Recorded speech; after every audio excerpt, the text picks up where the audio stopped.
For the repair of the E&P-01 by Korval, the following procedures were necessary.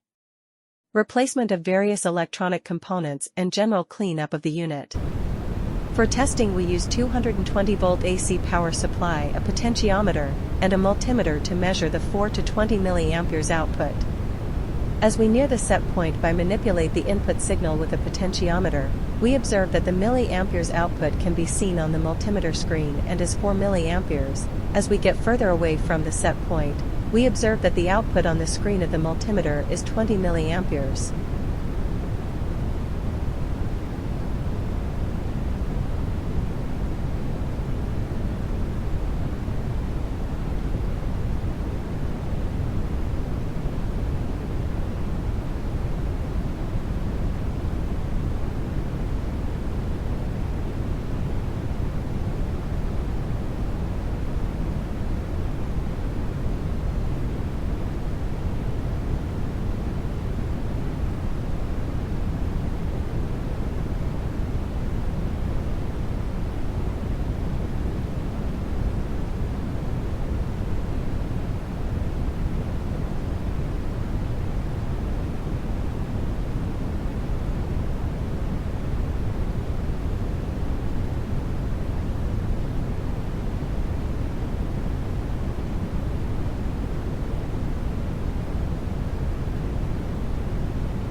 It is now clear that the E&P-01 by Korval are working successfully and are ready to be delivered to the client.